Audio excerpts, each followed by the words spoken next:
Welcome to the Rising Entrepreneurs Podcast, where we feature top founders and entrepreneurs and their journey. Now, let's get started with the show. Dr. Jeremy Weiss here, founder of InspiredInsider.com, where I talk with inspirational entrepreneurs and leaders. Today is no different. I have Brandon Metcalf. And Brandon, before I formally introduce you, and he runs three companies, actually, Asymbl, Place Technology, and Blueprint Advisory. Before I introduce you formally, I want to mention other podcast episodes people should check out. And Brandon has a podcast, which we'll talk about, and he'll talk about some of his favorites, and maybe we'll talk about it right now. But since Place Technology is SaaS company, I was thinking, what other cool SaaS companies have we had on? And I did an episode with Sujan Patel, founder of Mailshake, among other SaaS companies that he runs. And a big thank you, actually, for introducing today's guest, Brandon, and Eugene Levin of the SEM Rush, talked about their product and the millions of users they have and how they grew. The founder of Zapier and Pipedrive and Aweber. Those are all good episodes too. And Brandon, what are some of your favorites from Cash and Burn podcast? Oh man, I mean, Cash and Burn's probably, you mentioned a lot of my madness that I have going on with all these different companies and things, but Cash and Burn is truly probably my favorite thing I get to do. You know, I talk to other software leaders, and we're starting to expand it probably a little bit out of software, but about the biggest challenges they face with building their businesses and how they overcome them. So it's really cathartic for me because I get to hear everyone else talk about the same pain that I live. But, you know, some of the cool guests are like, you know, we had Henry Schuck, the founder and CEO of ZoomInfo, so multi-billion-dollar company. And he told the story of how he grew that business and how he used to sell and he sold under an alias when he was selling. So he's a great episode. Niji Sabharwal from Agent Sync. They're on fire with growth, and you know, he talked about controlling the things you can and don't focus on the things you can't, because he got sued a few different times. And how do you manage through that? I had both of the founders from Kimball, which is now Katana, and they talk about how they built businesses and how to think about recession and all that. One of my best episodes was with Sam Jacobs. He's the CEO and founder of Pavilion, and he talks about how he got fired several times as the CRO and what that's like and what you learn. So just really good people with amazing stories. But you know, the goal of my show is like hear what other people go through and how they survived it to hopefully give you some inspiration and help you get through the hurdles you're going through. Love it. Yeah. Those are all really interesting stories. So check that out on, you can go to placetechnology.com and their podcast is on there too. And this episode is brought to you by Rise25. Rise25, we help businesses give to and connect to their Dream 100 relationships and partnerships. And how do we do that? We actually help you run your podcast. We're an easy button for a company to launch and run a podcast. We do strategy, accountability, and full execution of that podcast. And as Brandon said, you know, the number one thing in my life is relationships. I'm always looking at ways to give to my best relationships. And I've found no better way to do that than the profile of people and companies I most admire and share with the world what they're working on. So if you've thought about podcasting, you should. If you have questions, go to rise25.com.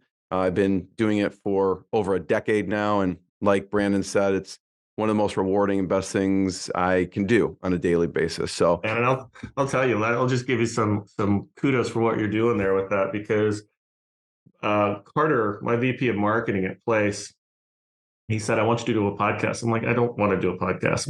No one wants to hear me do a podcast. Why in the world would I want to do a podcast? He's like, you're doing a podcast. I'm like, if it brings us revenue, I'll do a podcast.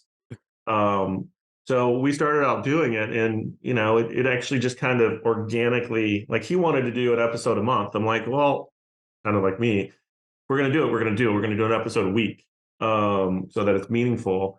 But it is a great lead generation tool for us at Place because we're speaking to our audience. So it's a great way to gain attention. So for anyone who doesn't want to do it, but your marketing team is saying, do it. yeah, and it's so many functions, Brandon. We won't get down that rabbit hole, but it's great partnerships. You do, it's good for lead generation. It's good for content. Like you said, it's good for professional development. It's good for therapy, when you're talking to other founders who are going through what you're going through. For all those reasons, like I always tell people, I do it if no one listen, just from the professional development. Like before I talk to you, I do research on you, your companies, and I learn so much just going into the interview before we even do the interview, right? So it's pretty amazing. Totally agree. So without further ado, Brandon, let me formally introduce you. Brandon Metcalf is an entrepreneur, Harvard Business School graduate with a very deep expertise in the software industry, particularly in the Salesforce ecosystem. And we mentioned he hosts the Cash and Burn podcast. He also oversees 3 companies, which we'll get into. How does he actually do that? Place Technology, Asymbl, and Blueprint Advisory. And previously, Brandon founded Talent Rover, which is a Salesforce-based global staffing and recruitment software company that it grew to become the 9th fastest growing software company in the US in 2017, which was acquired in 2018. And right now, I think, Brandon, you're not busy enough. You are on the EO board of Austin, too. I love the EO. That's how I met Sujan. Sujan's a good friend, and the board's a lot of fun. This is my 2nd year on the board. I'm about to take a break next year, but then I'll probably be back on the board again the year after that. So, we mentioned, Sujan is very deep into the SaaS space. What's something that you learned from the conversations with Sujan? Oh, wow. I mean, Sujan was a guest on the podcast as well. So he tells a really incredible story about figuring out who your ICP is and product market fit and all of that. He's a very clever entrepreneur with what he does and how he thinks. He's just dynamic. So I've got a lot of respect for him. He also buys and invests in a lot of SaaS companies as well. So we want to talk about someone who has a finger on their pulse as to what's really going on at SaaS. He's a dynamic guy. So, Brand, taking us a little bit to today, Talent Rover. Yeah. How did you get into that space? Tell people a little bit about that and how did you get into that space? God, if you would have told me in my early 20s I'd be doing what I'm doing today, I would have laughed at you hysterically. What did you think you'd be doing in your early 20s? What did you think you were going to do? Well, I knew I wanted to be an exec. I knew I wanted to be a CEO, but I didn't know what that meant. So like when I was in my early 20s, when I was still in school, I started working at what was then Barnett Bank, which is now Bank of America. And, I started off as a teller, and there was an executive vice president who really liked me. And one day I just asked her, I'm like, how do I get your job? In a nice way, right? And she's like, you want to excel? I'm like, yeah. I'm like, what do I need to do? And she's like, okay, let's create a plan for you. And I remember one of the first things, she's like, you need to win our annual incentive trip. I'm like, great. Tell me what I need to do. And she's like, well, as a teller, you need to get all these referrals for the personal bankers so they can sell stuff. I'm like, what do I need to sell? And she's like, well, the biggest thing is credit card apps. I'm like, great. So I asked her, I'm like, can I go stand in the drive-through and talk to people as they're pulling in, like physically in the car?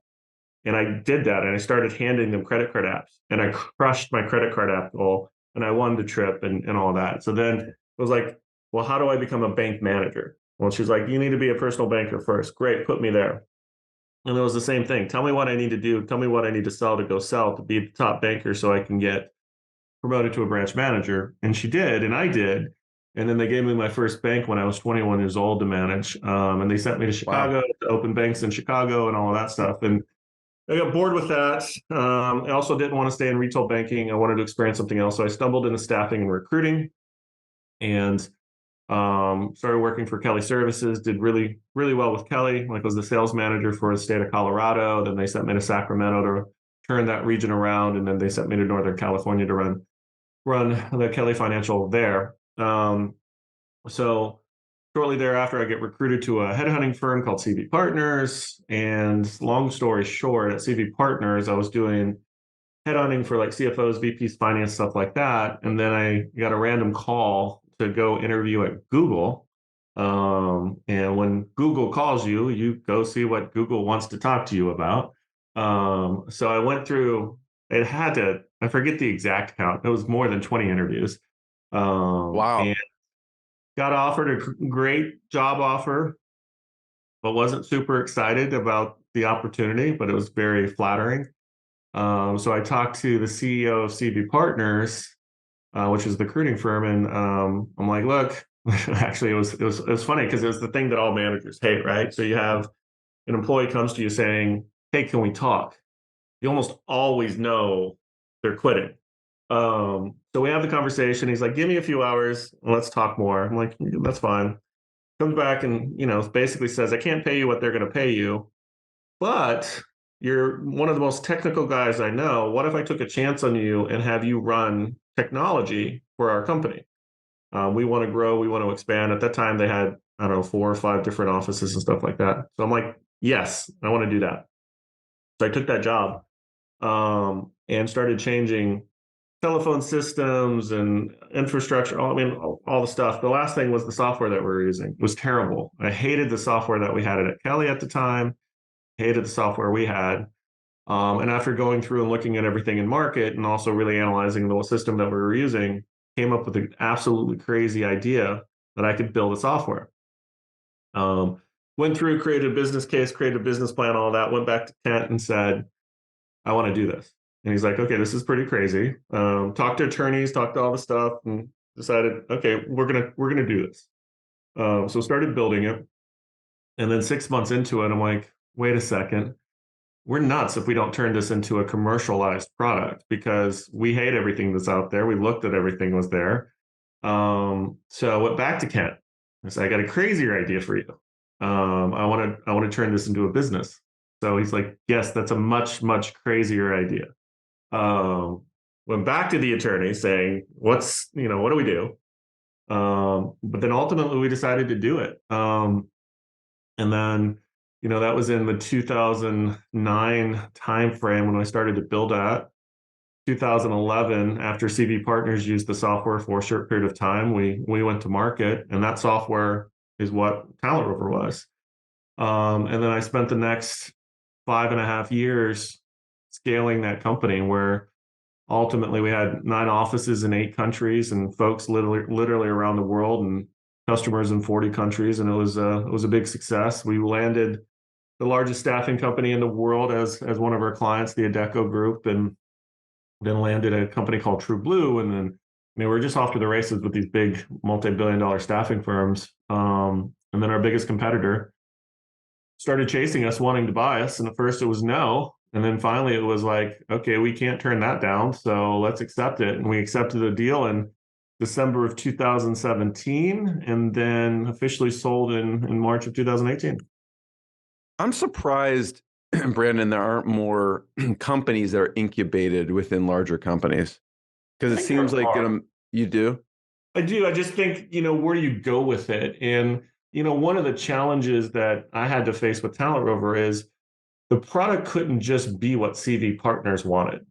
And I think that's the challenge that you see. I think a lot of companies are incubated, but if you don't change the vision of where you're going to go, if you're still just the solution for your company, you're going to have a hard time succeeding. Because I'll tell you, with Talent Rover, it was so many different lessons learned.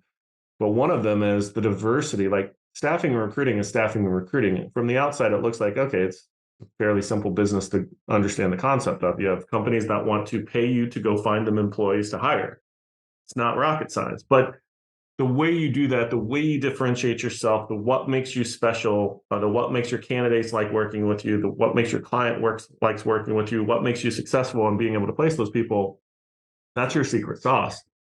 And recognizing that companies need diversity. And then it was really with the Adecco relationship that, that got put on steroids, where France does it different from the UK, and the UK does it different from Hong Kong, and Hong Kong does it differently from Japan.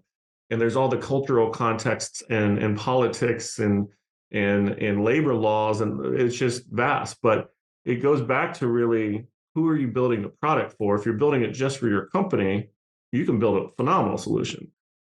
But if you're building it as a commercialized product, you've got to expand your horizon and think about, what does everyone else want this to do, and listen to them in order for it to be successful. Yeah, a lot of people had to see your vision for this to happen. You had to it seems to me you had to navigate a lot of red tape. You had to get the leaders on board. You had to get lawyers, then all this. How did you navigate all of this stuff? To you, maybe you look back, oh yeah, we did this. But to me, it looks pretty complicated to navigate this in that environment. Some of it was I didn't know what I didn't know. So it's a little bit like, let's go do this. And coming from a guy who, like, the banking story is really relevant for how my brain works is, I set a goal and I'm going to figure out a way to go make that happen. And I think that comes across when I'm in business relationships of, I will get things done. There's also, I believe deeply in relationships and trust and loyalty. I think, one of the things that helped me with Kent, with Talent Rover, is the fact I did turn Google down, and the fact that I did invest. And like when I was building Talent Rover, I would work nonstop every single day and on the weekend. Like I was constantly building that software, and I had just gotten into a relationship, and it was like relationships number two. This is number one. And I had to manage through that. And I think it was seeing that and seeing the work ethic and seeing, I was giving my all, that builds the trust in the relationship that, okay. And then also looking at, well, what's the vision and what does this thing do and where can it go, and really understanding the pain, and painting the picture of how do you solve the pain in a way that people believe. And confidence is definitely a huge selling factor in anything you do, where if you believe it and you can exude that and back it up with why you believe it, people will take big risks on you. One of the things I love about that story, Brandon, in your journey and trajectory from the banking is you went to the people who are doing it, who have done it, and you basically just said, like, how do I do what you do? Like, they help lay out a path for you, and that applies to any industry, really, to go to the people who are doing it and have done it and figure out, you kind of shortcut things by going to the people and they lay out the plan for you. Now, I mean, simple, not easy, right? Then you have to execute it, but still. One thing I observe, Brandon, from the outside is you seem to be really good at building teams. So I'd love to hear, obviously you're running 3 companies, but you're not necessarily having to be in all 3.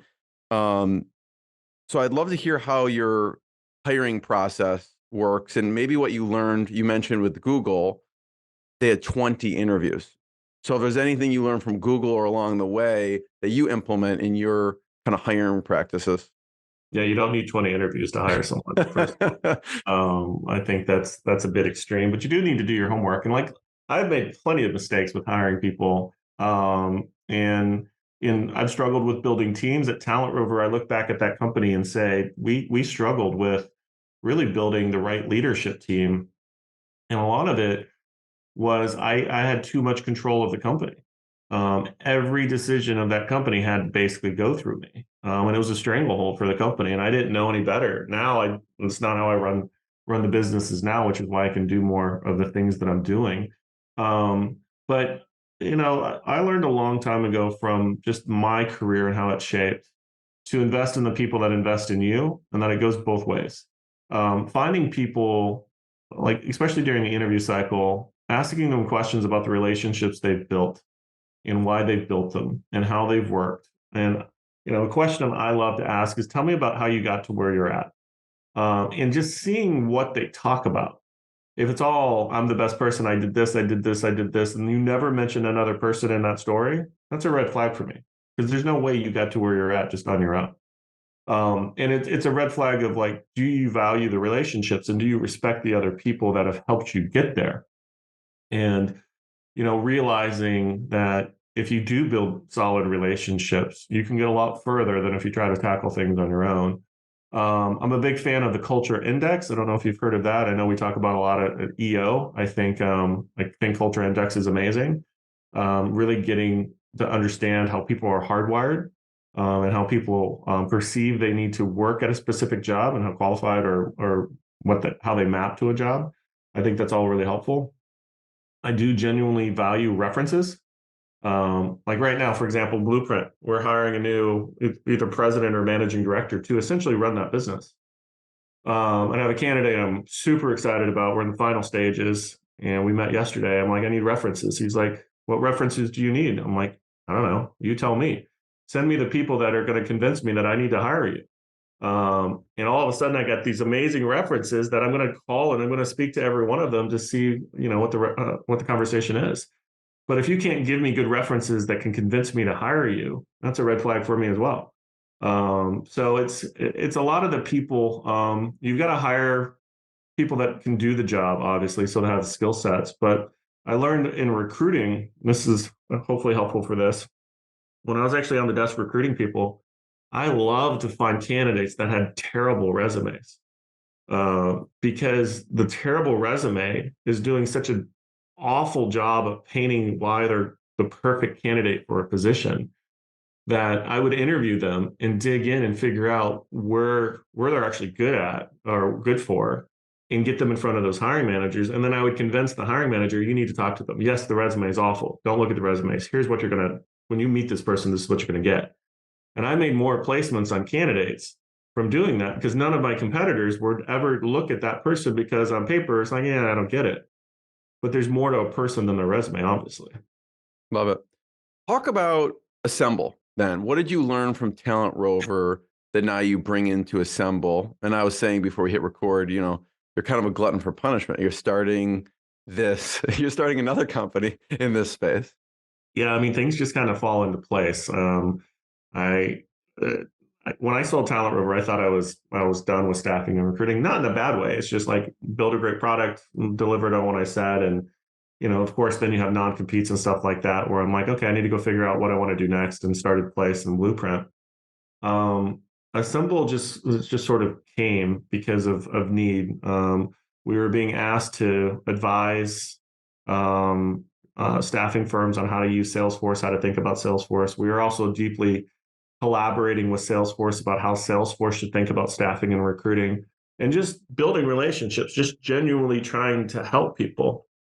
And that was about a year and a half, all that started to go, which was also ironic because our non-competes had just ended when all of this stuff starts coming in. So it's just like timing in life is always very interesting to me. But so we start doing all this advisory stuff, and then it just starts to paint the picture that in staffing and recruiting, not a lot has changed in the 5 or 6 years since I've been out of the space. Like, a lot has, but a lot hasn't. Like, you still have the same technology platforms, you still have the same challenges. I was at a big conference a few weeks back, the big staffing industry analyst conference in Miami, and everyone's talking about digital transformation. I'm like, well, shit, everyone's talking about digital transformation 10 years ago. And Brad Owens from Salesforce was on a panel, and he's like, yeah, everyone keeps talking about digital transformation because digital itself has changed. So, like, he brought up the fax machine in recruiting. And when I first started in recruiting, I wanted to sit next to the fax machine. I wanted to sit next to the fax machine because that's where candidates sent their resumes. And I wanted the resume before someone else so I could see if I could go place the candidate. So obviously now I don't know of anyone that has a fax machine. It's all electronic PDF stuff. So the world's changed. So digital's changed. But the technology that I saw in the space and the way to go about technology, I think, didn't evolve. And, me being a Salesforce guy and Talent Rover being built on Salesforce, just started to looking at, like, a lot of staffing and recruiting firms want to use Salesforce because of the way you engage and collaborate and visualize and analyze all of your people interactions, which is how I really think about Salesforce. And there's really two ways that staffing firms have always engaged with Salesforce, because Salesforce isn't just built for staffing, right? So you can either build your own solution, which, there's companies spending tens of millions of dollars every year, these big billion-dollar staffing firms, to do that. Or you buy a solution like a Talent Rover which was a full platform. Well, there's limitations with that as well. As you buy from Talent Rover, you have a contract with Talent Rover, not Salesforce, and just pricing and limitations. And we came up with the different ideas, like, what if there's a way to assemble your tech stack on Salesforce? So, like, the analogy my business partner, Greg, comes up with, he's like, think about cable. We used to buy Comcast or whatever cable provider, right? And you get all of these channels. And there's usually one channel you really want, but to get that one channel, you have to pay the extra package to get all the other stuff that you don't even care about, but you're just trying to get that one channel. And now all of a sudden you're spending a couple $100 a month on cable. Well, streaming, Netflix, completely changed that, where instead of having to buy one big package for one provider, now I can go to the individual streaming services and buy, for however long I want to use it, the individual like shows essentially that I want. So if I want to watch something on HBO Max, I can buy that. If I want to watch Netflix, whatever. But they've done it in a way where it's economical, where I can actually have all of these different streaming services to get the content I want, but I'm still spending less than I would have if I would have bought the whole cable package. That's our same philosophy, which is why we call the company Asymbl, of let's assemble business process specific apps for staffing and recruiting that are on Salesforce, that you pick which ones you need and you simply just turn them on, but you only pay for the licenses for the people that need those specific things. And it's been really exciting, and the reception has been crazy phenomenal. At that staffing conference, one executive was like, Salesforce and Asymbl combined are like a freight train rolling into staffing and recruiting. Are just going to completely disrupt it. And so far, it seems to be true with just the amount of business that is flowing our way. So we're excited to see where it'll go. Brandon, when you were thinking, oh, okay, we're going to move forward with Asymbl, and how did you, it sounds like you have a partner as well. How did you decide to start this with a partner, and how'd you meet the partner? Yeah, so in late 2018, beginning of 2019, I decided to start Place, and I wanted to build Place to solve the problems that I had when I was scaling Talent Rover from an operations standpoint. At the same time, I was getting hit up by just a lot of people that knew I was available for wanting consulting, business consulting, Salesforce consulting, software consulting, etc. That turned into like a healthy little business, and that started Blueprint. I'm like, well, I'm not going to walk away from all of this. Like, this is great. This is great business. Let's do both at once. And then, as Place and Blueprint continued, Place definitely became the primary focus. Blueprint, I needed someone to run it. And, Greg Simmons, who worked with me at Talent Rover, he was basically my right hand for all enterprise sales. And we were in the trenches together. He came on to be the president of Blueprint and to run that on a daily basis. I have another co-founder on the Place side, Cabe, who's also with us at Talent Rover, and he's focused 99% of his time just on operational stuff at Place. So Cabe's helping me on the Place side. Greg's really running Blueprint on a day-to-day basis, and Blueprint is doing consulting work, but also being the distribution delivery arm for Place. Because I also learned at Talent Rover, I did not want to be a services company and a product company all in the same company. I wanted to separate the two, and there's a lot of reasons why. So then a year and a half or so ago, when we started having all these conversations about staffing again, originally we were doing all of that work under Blueprint, and probably we're going to continue under Blueprint until all of a sudden we started thinking, wait, there's a software company here that we need to create. And then there was a conversation about, do we just keep it all under Blueprint? Well, there's this thing called QSBS, Qualified Small Business Stock, which if you're in software, it's something for you to be really aware of. Whereas if you qualify for QSBS, you can actually save a lot on taxes, on federal taxes, if you exit the business. So we started to analyze that. We also started to analyze what's the potential of the business. And we decided we really do need to separate the staffing software, recruiting software away from Blueprint. And then the beginning of this year, we actually formalized a C Corp for Asymbl. And Greg is going to be moving, or has moved, from running Blueprint to now running Asymbl, which is why we're finding the new managing director for Blueprint to backfill him. But it's very much a relationship play. So like talking about culture index, I'm an enterpriser, like tried and true, super, super high A, let's just go. Greg, I forget what he is, but his A is as extreme on the low side as mine is on the high side. And our facilitator at Culture Index was like, how in the world do you two get along? And it's like, we have the most symbiotic relationship. We just completely know how to work with each other. And it was through the years of all the work that we did and the trust that we built from Talent Rover that we're true business partners, and I don't need to worry about what he's doing, and I'm there to help and guide and motivate and all of that stuff, but he runs the day-to-day. Amazing. I want to shift gears to Place. Yeah. Can you talk a little bit about Place technology? Yeah. So Place has been a fun challenge to live. Um, so originally starting up Place, I wanted to solve financial forecasting for early stage SaaS companies because we got really good at it at Talent Rover, but it was all manual. All these spreadsheets that I was spending, my accounting team was probably spending well over 100 hours a month on. I was probably spending in my personal time 20 to 30 hours a month while also flying around the world doing all the madness I was doing.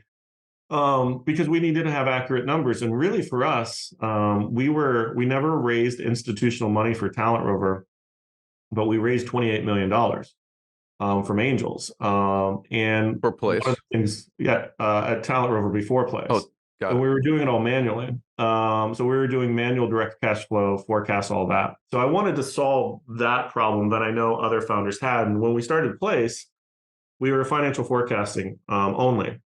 And through the first few years, really started to figure out our customers wanted something different from that. Finance is important, but there's more of an operational running the business element here. And what we've evolved to is we essentially do three different things. We do customer subscription management. So managing, your first sell with the customer, add-on licenses, reduction licenses, renewals, all the reporting around that. We do all the revenue recognition. So the ASC 606, daily rev rec, all that fun stuff. We then do billing. So getting your invoices out on time, which in a high volume B2B SaaS company can be hard because you can be adding and removing licenses a lot. So what are you actually invoicing your customer, managing that? And then we send that into the finance element of the business. So doing your financial forecast, your cash plan, and then getting all the analytics. So what are all your metrics? How are you performing in real time so you can produce your board reports and just understand how the business is going. And we do all of that inside of Salesforce, which makes us really different. But one of the reasons why we wanted to do it in Salesforce is it's really the operating system for most of these SaaS companies. So we wanted to connect the full flow of data. We want to go from sales to cash and give everyone the full visibility of what's happening in the business. So it's transparent, you can collaborate on it, it's real time, and you can just run a more effective business and, automate what can be automated so that you can simplify what you're focusing on. So you can focusing on your customers instead of focusing on, all these disparate systems that you're constantly having to move data and audit data and just waste a bunch of time on. And that's what we've set out to do. Love it. Yeah. If you're just listening to the audio, if you are watching the video as well, we're on the placetechnology.com website. And, Brandon, so what are we looking at here? So when I say here, there's a dashboard here, and you can see a bunch of things. It says pipeline creation, sales cycle, win ratio, bookings, ARR. What are we looking at? Yeah, I mean, this particular example is just an example of one of our board reports. Is board sales performance. So how are we doing from a sales standpoint? We probably have, at this point, close to 200 different dashboards, reports, and components that cover the full lay of the land for running a SaaS business. So everything from leads to bookings to actual revenue to expenses to employees to hiring plans to cash flow, all of that's grouped together. So, with Place, we do a lot of this in Salesforce just from operations where your sales team's managing opportunities and winning deals and all of that. But then we also have these bidirectional integrations with accounting systems. So we are actually pulling in all of your accounting data into Salesforce at a transaction level. So we can do variance analysis from what you thought you were going to do to what you actually did. But we can also then give your sales team, your customer support team full visibility. So imagine like you're a salesperson trying to target an account. Well, it'd be really helpful when I go and look at that account in Salesforce to know what's our financial relationship with that company. Have they ever bought from us? Or have we ever bought from them? Are they a vendor? If they're a vendor, that's a very much different conversation when I'm approaching them about trying to sell to them than if we have no relationship at all. So it's just that level of visibility and transparency to try to give people the information that they need to do their job as effectively as possible. Yeah.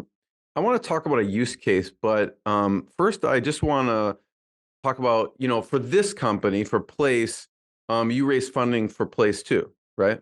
Yeah, we're about so we're finishing a small funding round now. So we've raised, I don't know, close to about $12 million for Place. So when you made that decision, what were in your mind some of the advantages and disadvantages? I mean, building a software company is expensive, especially if you want to grow fast, right? So there's there's a lot of conversation with the economic climate right now about this mind shift of switching from growth at all costs to running capital efficient businesses. I've actually always tried to run capital efficient businesses, but in software and technology in general, like you have to be innovating, you have to be growing, or else someone's going to come and eat your lunch. So you do have to push, and that push requires capital to get there. So I learned a lot from my time at Talent Rover and how we raised money there, and it influenced how we raised money at Place. Like Talent Rover was all angel investors, except at the end, our largest customer invested quite a bit with us right before we got acquired. But other than that, there was no institutional ever there, which was a blessing and a curse, right? Like we never had a VC to answer to or private equity to answer to, but we always had angels, and there was always the risk of, are you going to run out of cash or not? Luckily, we had super angels that had the ability to write, several million dollars each to fund it.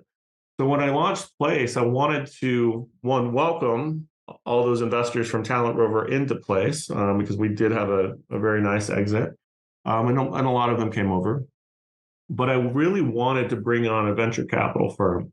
And I wanted it because I wanted their experience. And I luckily got multiple term sheets from various different VCs. I ultimately chose Geekdom Fund down in San Antonio, primarily because I was angel invested in a deal that they were invested in. So I get to see how the managing partner, Mike, interacted with Geekdom. And I really liked his style and approach.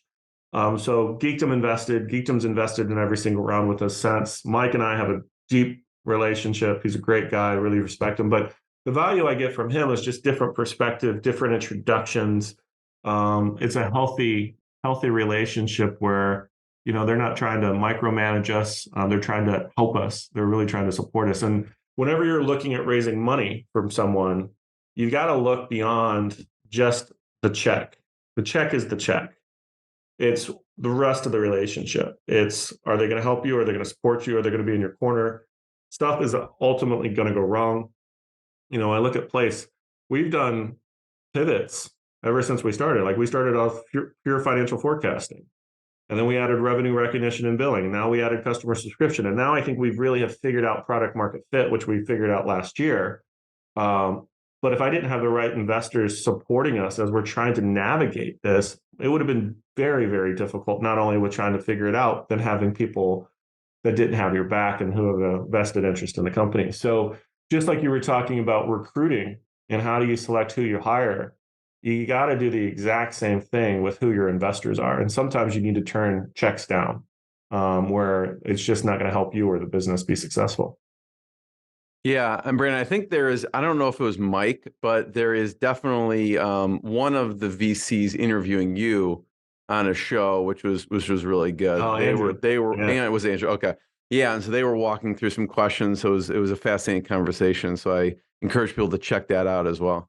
His podcast, Andrew's a really dynamic guy. They came in the last round for a small amount, but he's got books written. I have a couple of his books behind me somewhere. But his podcast is legit. And if you want to learn about the world about VC, Andrew Romans is his name. He's definitely a guy to follow. He teaches a course at, I forget what university, about venture as well. Yeah. I'm blanking on do you remember the name of the show of their podcast? Or should he's going to kill me, but I don't. Hold on, let me see if I'll have to look it up. And then the name of their company, what's the name of their VC firm? 7 VC. Okay. Let's see. Because I do remember maybe that is the name of the podcast, possibly. No, it's Fireside with the VC. Fireside with the VC. Okay, cool. Yeah, his name is Andrew Romans. So if you look for Andrew Romans, you should be able to find it pretty easily. Great. So I want to talk about, with Place Technology, if you're looking at the page here, you can say trusted by, B2B SaaS companies, and we have a bunch here. So I'd love to walk through, there's Conveyor, there's Portnox, Elise AI. What did you do with Elise AI? Yeah, I mean, they're a good example of why we're inside of Salesforce. So Elise is a phenomenal company. They're in the real estate space, and essentially what they approached us for, or maybe we approached them. I forget how we got connected, but they had been trying to customize Salesforce to truly support running a SaaS software business, like so many companies we see, and trying to really get the full flow from A to Z to work for their business. And what we've seen across the board, not just with the lease, but generalized, is companies spend a lot of money trying to customize Salesforce to get it to do specific things for B2B SaaS. Like, how do you manage subscriptions? How do you flow that into billing? How do you get that into your financial systems? How do you understand how you're performing? And ultimately, it's a blessing and a curse. It's funny because it's going back to what I was saying with Asymbl, right? Where you could build or buy. Same thing with this. Like, most SaaS companies are trying to build a solution in Salesforce to help them run their business. What we do is we come in and say, look, what you're trying to do is exactly what we built our product to do. So instead of you trying to reinvent it, here's a component that does exactly that. But because the component is inside of Salesforce, you can still modify it to contain your secret sauce. So like your custom fields, your workflows, your validation, all that stuff will still flow. But the nuts and the bolts about how's the data move, how's the data processed, how's the data reported off of, we do that very, very well. So that's what we're doing with Elise, is solving their customer subscription management challenges, solving their rev rec challenges, solving their billing challenges, and then connecting that all to their financial systems. And it's what we've done for so many different companies. We just brought on a new company a couple of weeks ago that we're super excited about, because they were at our biggest competitor. And it's fun because now when we go against our biggest competitor, I think it's about 60% of the time now we win, which is a great place to be in. But we win because we're not just a point solution of solving like one specific thing. We're a business workflow solution. Like, how do we help your team really do their job? And how do we connect all the dots for you? So you can automate what needs to be automated. It's all accurate and correct, but you can focus on doing what you probably want to focus on, which is engaging with prospects and customers. I do want to talk about, Brandon, continue. It reminds me, one of the episodes I did, it was with Maurice Navone, who is the founding engineer at Mobileye, which is like an autonomous vehicle chip company. And they were approached by Intel, and they had that build versus buy conversation. And Intel ended up purchasing them for over $15 billion. So apparently building it would be a lot harder, but he walked through kind of the conversations that they had with Intel, because obviously they're going to go back and go, can we just go build this and not buy this company? But it would be more expensive. And a lot of times, like you're saying, these companies who try and build what you've invested so many hours and money, it's hard to, it looks maybe on the surface, oh, we could build this, but you have a huge head start and took a lot of time and energy to do that. Yeah. I mean, I think, it's the Asymbl theme, even at place, is companies still need to be able to create workflows and processes that are unique to their business. And that's one of the biggest reasons why companies ultimately go to Salesforce. Like, I hear all the time for a place, they're like, are you ever going to have a HubSpot product? I'm like, no, I'm not. Like, the Salesforce ecosystem is plenty big enough for us to play in. And honestly, I think just about every company eventually, from a CRM standpoint, goes to Salesforce. I think HubSpot's a great product. We actually use HubSpot for marketing. I think it's phenomenal for that. But I think most companies eventually go to Salesforce. And why do they go to Salesforce? Because of the flexibility of what you can do with the platform. So we have this mindset of, well, can we create, we think of them kind of as commodities at this point. Can we create the commodity, the tool that you need to fill in the gaps for your process? The tool that's super complex to build, that you can try to get right and you can spend a fortune trying to do it, but generally that tool It's usually the same for every other type of company. So for every other SaaS company, how you manage subscriptions, initial add-on reductions, churn, renewals, the nuts and the bolts of that pretty much the same. Everything else around it can be unique and specialized to your business. And that's essentially what we do is drop that in, connect it to accounting and finance, get the whole flow of data, making sure that the system's architected in a way where you can visualize and report off of the data in a way that it makes sense. So, it's fun for me because everyone's like, you run 3 different businesses. Like, no, I actually have 2 people that run 2 of the businesses. I run 1, but they're all so interconnected. Like Place and Asymbl, as much as they're very, very different products, philosophically, they're very similar as to what we're doing. Yeah. Brandon, first of all, thank you. I have one last question. Before I ask it, I want to point people to your websites. People can check out placetechnology.com, and their podcast link is also on there as well. And then blueprintadvisory.com. Where can people find Asymbl? So Asymbl is just spelled a little funky. So it's ASYMBL.com. So Asymbl. All right. Go and check out Asymbl. I think you could find Asymbl under blueprintadvisory.com as well. The easiest way is just to go to my LinkedIn. If you want to know anything about me, just go to my LinkedIn. So, Brandon, last question is, I'm always fascinated by tattoos. And so I've got a few of them. Talk about your tattoos for a second. I have a sleeve that it took me 20 years to get built out. I just have always liked tattoos. It's funny because I usually forget I have it. When I got interviewed for my EO forum group, I was wearing a long sleeve shirt that day. And we're in the middle of the interview and they're just asking me questions. And I just roll up my sleeves casually just because I got a little warm. And you just saw all of them go, what the? And because my personality in a business meeting, you would not think I'm going to be a guy that has a sleeve tattoo. But I do. So they're like, wait, that just changed their entire perception. How did it change it? I can come across very stoic, very completely business focused. And then I was like, okay, well, maybe there's a different side of you we don't know. And it's all still I'm still the same guy, for me, which is why I always forget I have the tattoo. I just have always liked the way they looked and decided to get one built out. Yeah. I was asking because the same thing happened. It was in the middle of, I was watching an interview with you, and all of a sudden I think you raised your arm a little bit. I'm like, oh, I did not see that coming. So I didn't know if there was anything significant that you have on there. I imagine, you're inking something permanently on you. There must be something significant. I don't know. It's more dear to your heart on your. Yeah, no, there's not any deep meaning to any of my tattoos. It's just the art. So I'm a big art guy too. Like you were around my house, we have a lot of different art because I just appreciate art. And this is kind of how I look at the tattoo. I just think if they're well executed, they can be beautifully designed. Yeah. We'll hold that up for a second. Let's take a look. No, okay. Yeah.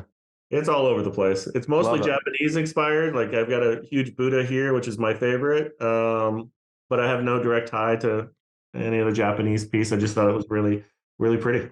Love it. Brandon, thank you. Everyone check out Asymbl, Place Technology, blueprintadvisory.com, and we'll see you next time. Thanks, Brandon. Thanks, everyone. Thanks for listening to the Rising Entrepreneurs Podcast. This episode is powered by Rise 25. Please subscribe and check out future episodes.